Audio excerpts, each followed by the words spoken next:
Let's bring in Professor of Climatology, Emmanuel Oladipo, who joins us live from our Abuja studio for more on this development. It's been raining in Lagos nonstop for some more than 5 days now, Prof. I don't know what the situation is in Abuja as we speak, but Dimet earlier predicted that we're probably going to see a maximum annual rainfall amount of over 1,700 millimeters. Talk us through what is responsible for what appears to be an increasing frequency of extreme weather events that we're told will now happen almost through this year. Thank you very much, and good evening to Nigerians. These things are not new. We've been talking about this for many decades now, that the world, the globe environment is witnessing a shift in the temperature conditions, which is what we call the global warming. And once the air warms up, it has the increased capacity to absorb a lot of water, moisture into the air. And therefore, it will be bringing a lot of heavy downpours at specific times of the year and in some specific locations. These extreme weather events are likely to be more disastrous in the areas which are as crowded as Lagos, more than other places that are more spacious, where water can flow through. So this is not new. We are very conversant with the fact that we are witnessing an increase in the intensity and frequency of heavy rainfall all over the world, not only in Nigeria, but globally.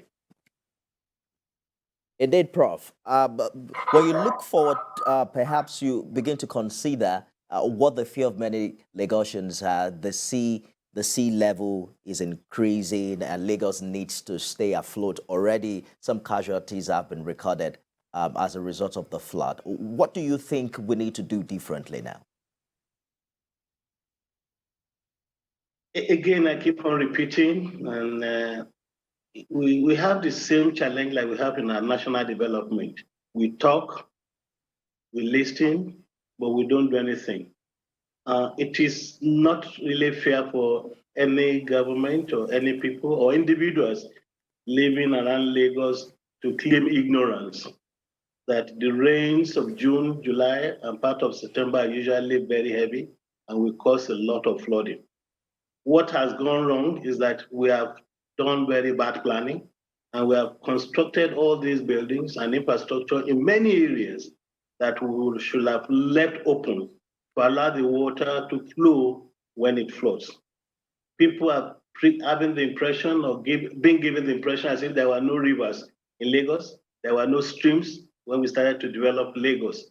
If you look at what happened at Urile Agege, for instance, you can see that that canal will have been a stream at one time that is flowing, and perhaps people have squeezed every inch of land towards that edge of the stream and created an unprecedented narrowness for the water to flow.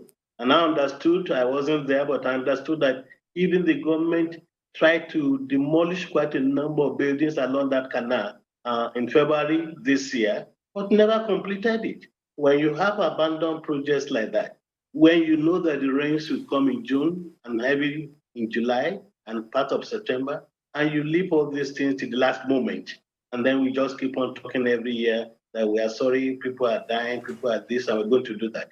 What is important is you need to go back to the drawing board and do what we call watershed management analysis. The whole of Lagos, the whole of anywhere in the Nigeria are built on certain watersheds. We need to go back and look at these watersheds and see how we can develop adequate plans to manage them and rectify some of the very bad development initiatives that have taken place along most of these steps. If we don't do that, every year we'll be coming back to the same story. Because whether we like it or not, rainfall will be heavy, June next year, July next year, September next year. That is the normal thing. But the intensity of the rainfall and its impact on the people will depend on how we manage that water that comes at those particular periods of the year. and it gets worse each new year. Professor of Climatology, Emmanuel Oladipo, thank you for talking to us tonight.